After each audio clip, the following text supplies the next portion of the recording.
What's up guys, my name is Ace, and while playing Battlefield 6 or watching various clips on Battlefield 6, I notice a lot of players making some very basic beginner mistakes.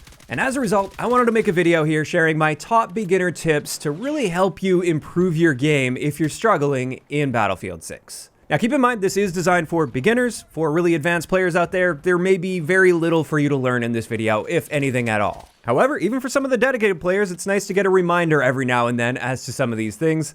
Some of these tips are going to be more like general big picture tips, whereas others will be very specific mechanics that you may or may not have noticed. And let's start it off with the big one. Anytime you ask a Battlefield fan, like, how do I play Battlefield? The answer is almost always going to be PTFO, or play the flippin' objective. I try to keep things family friendly around here. And I totally agree with that. However, I do want to add, be smart about playing the objective. Something I see from a lot of self-proclaimed objective players is they just run at the objective and die over and over again because they're just trying to throw their body on the objective because they're an objective player and that's what you do. And while their heart is in the right place when it comes to this, they're trying to be a good objective team player, this is not an effective method of playing the objective. On the flip side though, the other extreme, you have players that just roam around the map in random, insignificant areas of the map looking for kills and getting kills that have no real objective significance. Those players are also not playing the objective effectively, obviously. So when it comes to playing the objective effectively, it's about finding a balance. Just like with any FPS game out there, map control is the key to effective objective play. If you're not clearing out enemies and gaining that map control around the objective and on the objective, then you're not going to be able to play it effectively because they'll just kill you. So contrary to what a lot of players will say, kills do matter when it comes to playing the objective. The key is, are those objectively significant kills? Are you killing people that are either directly on the objective or getting a line of sight onto the objective and pinning your team down? Are you getting kills on enemies that are maybe not on the objective, but they're cutting off a key angle that's preventing your team from getting to the objective? Going for those kills is objective play. Even if you're not directly standing on the objective, you're being an objectively significant player. So like I said, PTFO, always focus on the objective, but don't take that too literally. Don't take that as, I must throw my body on this objective without a second thought. And I've actually got quite a bit more to say about this topic, so I may expand on this in a dedicated video in the future. But one last general tip here that also applies to playing the objective is if you and your team are having a really tough time breaking the enemy front line and they're just really entrenched on an objective and you're trying to capture that objective, this is where flanking comes in. Flanking is so important in Battlefield. It's where some of the biggest plays and moments tend to happen is when you get that key flank in, you get around behind like multiple squads of enemies and then you just wipe all of them out. And then suddenly that really good entrenched front line that they had just collapses and your team can now push in and capture that objective when they otherwise wouldn't have been able to do that. So if you ever feel like you're just running into a wall over and over again, that's where it's time to shift your mindset and go for the flank. Next up, one huge mistake I see constantly from players when I'm seeing like clips posted online, for instance, is they continue moving while shooting, especially at a bit of a distance. Now, we have already covered this in multiple videos, but Battlefield has aim down sight spread or dispersion or bloom, meaning if you're moving while shooting, your shots aren't going to go where your gun is aimed. And similarly, and often in combination with this in these clips, I see people just holding down the trigger and firing full auto, again, in like mid to longer range gunfights. And that's also going to screw you over when it comes to hitting your shots, because the longer you hold that trigger down, the more your spread increases over time, and the less likely you are to hit your shots. So anytime you're at a bit of a distance, you always want to make sure you, 1, plant your feet, and 2, fire in short bursts. Don't just hold down that trigger.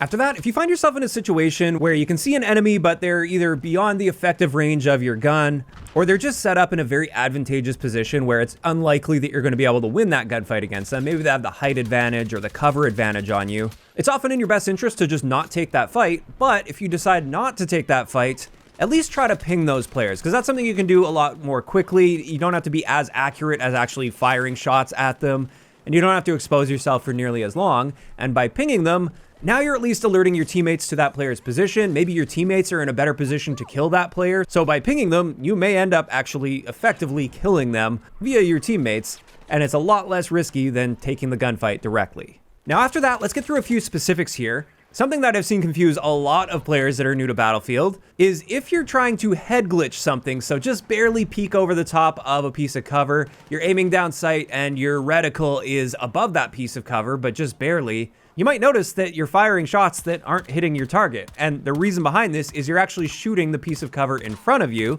because in Battlefield 6, your shots originate from your muzzle, not where your eyes are or where your reticle is. And this is done partially for realism and also partially for balance. It prevents those situations where all you can see is the forehead of the enemy, but they're able to shoot back at you. That happens in many other FPS games, like Call of Duty, that can often happen. Not so much in Battlefield. So just be aware of that, especially if you're hugged up really close to a piece of cover. If your reticle is just barely peeking over that cover, you're not likely going to be hitting your shot. Next up, I've got a few tips, basically recapping some of the points I covered in a video I made earlier this week talking about spotting and minimap interactions, especially with different muzzle attachments. A few of the keys to note from that video, in case you missed it, are first off, if you're not using a flash hider or suppressor on your gun, every time you fire a shot, any enemy within 75 meters of you, if they have a line of sight on you, they will see the diamond appear above your head when you pull that trigger. So you're basically self-spotting every time you fire your gun without a flash hider or suppressor. Now, flash hiders and suppressors will make sure that doesn't happen, but with a flash hider, you will show up on the minimap for them still. And with a suppressor, unlike with many other games out there, if you're firing with a suppressor, you will still be visible on the minimap to any enemy that's within 15 meters of you. So you're not completely off the radar by using a suppressor. And that's quite important to know. If you think you're being really stealthy, you may not be quite as stealthy as you thought you were. Now, a similar quick tip that I covered in that video is reading your minimap effectively. If you see enemy diamonds showing up on the minimap and they have a little arrow inside the diamond, this means that player is on a different elevation compared to you. So if that little arrow is pointing upwards, this means that enemy is somewhere above you. If it's a downwards arrow, that enemy is somewhere below you. And if there's no arrow at all on that enemy diamond, that means they're at least roughly on the same elevation as you. Now after that, when it comes to sniping, or more specifically fighting against a sniper, a key mechanic you want to be aware of in Battlefield 6 is the sweet spot mechanic. And I will be covering this in much more detail in a dedicated video coming up, as well as scope glint and how different optics may affect that scope glint. So if you don't want to miss that one, make sure you subscribe to the channel. But for the basics of this sweet spot mechanic, with this, if you're within a particular range window for a sniper rifle, every rifle has its own unique sweet spot range, you will have the potential to get a one-shot kill to the body rather than just a one-shot kill to the head. And if you're within this sweet spot and aiming at an enemy player, this is communicated to them. So if you find yourself up against a sniper, normally you can see their scope glint and it will look something like this, just a regular white basic scope glint. However, if you see this style of a scope glint where it's rainbow colored, this is an indicator letting you know that you're within their sweet spot and they're aiming in your direction. And this is a sign to let you know that you're in really big trouble right now. Because like I said, they can hit you in the body now and get a one-shot kill rather than just a headshot. So this is where you need to be very concerned about that particular sniper. Now, let's talk about a few really quick basic tips when it comes to vehicle play or counter vehicle play. The first thing is if you're controlling a vehicle, or at least a non-transport vehicle, so something like a tank, for instance, these are very valuable to your team. You can only have a certain number of these active at any given time.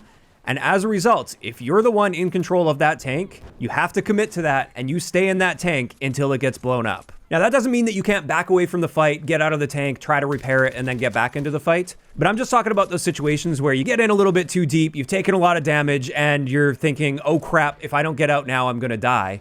In those situations, the reason you don't want to do this is the moment you leave that tank unattended, an enemy can steal that tank. And when they do, that prevents your team from spawning another one of those tanks, while giving the enemy team an additional tank that they can now take and repair and use for themselves. So by abandoning that tank, you're harming your team so much more than if you were to just take a simple death and respawn and get back in the fight. Now, of course, what this means on the flip side is if you ever see an enemy abandon a tank and it's not literally in the process of blowing up, you definitely want to try to steal that tank if possible.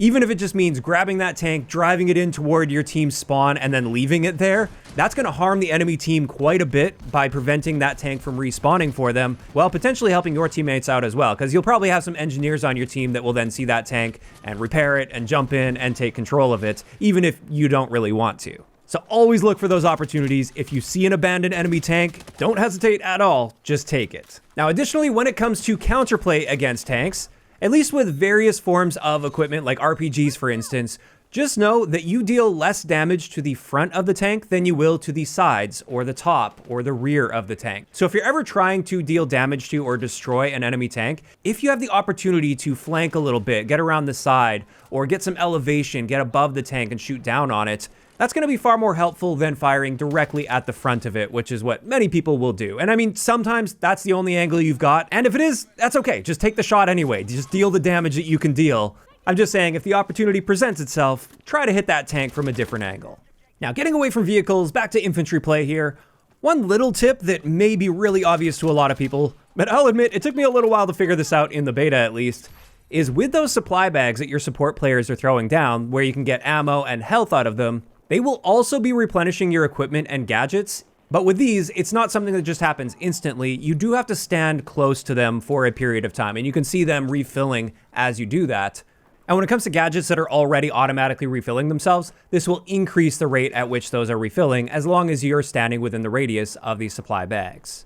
Next up, I'm sure many of you guys have noticed when standing on an objective in like Conquest or Breakthrough, for instance, right under the objective marker, it will show the number of friendly players and the number of enemy players that are on that objective at the same time. And that's really useful information.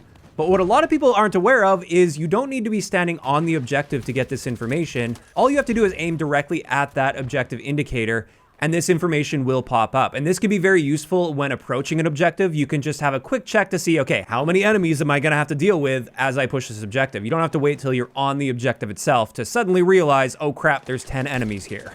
Now, after that, let's talk about something I also see a lot of players neglecting, and this is the whole reviving situation on both ends of the spectrum. The first thing is, if you get killed or downed, don't immediately just make your character bleed out so you can respawn again. In fact, most of the time, I would recommend ensuring that you're requesting the revive, because if you do that, it significantly slows down how quickly you are bleeding out, and it gives your teammates much more time to come and potentially revive you. And this is really important for a few reasons. The first thing is, a lot of the game modes have limited tickets or number of respawns that your team has before you end up losing the game. And you only spend one of those tickets if you fully die and then respawn. If you get revived, you save a ticket. And also, that death won't appear on the scoreboard unless it is a full death. So if you get revived, you're not going to see a death appear on the scoreboard, for anybody that cares about that at least.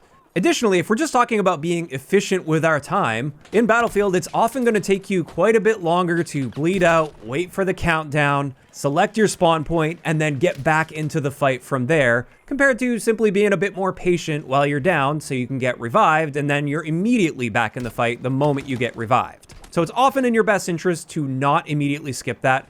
There's nothing more frustrating as a medic than like immediately running towards somebody to go revive them, only to have them skip just as you're getting to them and just as you're about to revive them. Now, in saying that, of course, every situation is going to be different. You do have to analyze the situation. If you know that you're just not revivable and anybody that tries to come revive you is also just going to get killed, then at that point, it is in your best interest to bleed out as quickly as possible so you don't bait your teammates into an extra death on top of the death that you already got.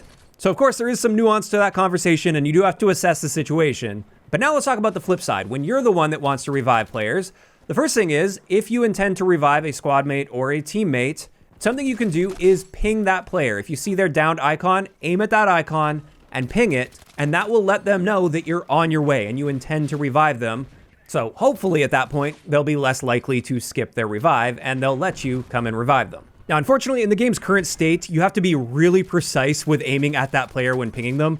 I wish I would make that just a little more forgiving, because most of the time when trying to ping people that are down, I find myself missing and just pinging a location on the ground next to them. But I wanted to provide that tip for you guys anyway.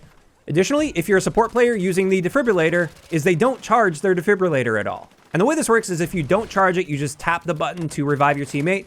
You will revive them, however, they'll come up at half health. So they'll be a lot more vulnerable, and a lot of the times they'll just get immediately killed the moment you revive them because of that. So what you can do is hold the button to use your defibrillator. This will charge them up first, and then when you release it on your down teammate, this will bring them up at full health rather than half health. So whenever the situation allows for it, you want to be charging up your defibrillator to revive your teammates. Now, in saying that, of course, you do have to assess the situation. Every situation is different. Sometimes you have 3 teammates that are down right on top of each other, and you just want to get all 3 of them up as quickly as possible. In that case, yeah, you probably just want to go bam, bam, bam, quick taps, get them all up, even if they're at half health, throw them a supply bag as well if you've got one, and then they can start healing up from there. More often than not though, if you're just going for that single revive, try to charge up before you get to them so they come up at full health. Next, a frustration that I'm sure many of you have already experienced while playing has to do with a particular aspect of squad play. A big thing to try to be aware of as you're playing is what are your squad mates doing and how many of them are currently dead. The reason behind this is every time one of your squad mates is dead, they're likely looking for a place to respawn, and ideally they don't want to respawn all the way back at the HQ and then have to run all the way up to get back into the fight. Generally, you want to spawn on a squad mate so you're a bit closer to the action right out the gate. But you can't spawn on a squad mate if they're in combat. So if you notice multiple squad mates are down by looking at their status next to the minimap on the bottom left, or especially if you notice you're the last squad mate alive, typically what you want to do here is just hold off. Try not to get into a fight right away. Give them an opportunity to spawn on you, and then you can push with your squad mates backing you up, so you're not just solo in that situation. So it's got multiple benefits there. It helps your squad mates out, it helps you out, so that little bit of patience will often be rewarded quite heavily. Now, I'll be the first to admit that I'm guilty of not doing this far too often, and it's something I know I have to work with my gameplay in Battlefield. Oftentimes, I just get too focused on killing the enemy players that are in front of me or pushing that objective that's in front of me. And I know this is an area of my game that I have to work on, and that leads me to the last general tip here. If you're looking at improving at Battlefield, or really anything, your best bet is to actively focus on improving. Try to look out for areas where you know you're a bit deficient, you know there's room for improvement for you, and make that conscious effort to focus on that area and try to improve. That's how you become a more well-rounded player compared to just mindlessly playing the game, which for some people, that's all they want to do, and that's totally fine. But for those looking to improve, it really helps to look for opportunities for improvement. And there we go. That's going to wrap it up for today's video on just a bunch of beginner tips for Battlefield 6. And this is where I want to hear from you guys in those comments down below. First off, were there any tips in this that you were totally unaware of in Battlefield 6? And second, are there any tips that you would add to this list? Are there any things that you would tell a beginner player on top of the things that I shared today to help them improve their game? If you enjoyed this video, a like rating is always appreciated. And don't forget to subscribe for more if you haven't already. I'll talk to you guys next time.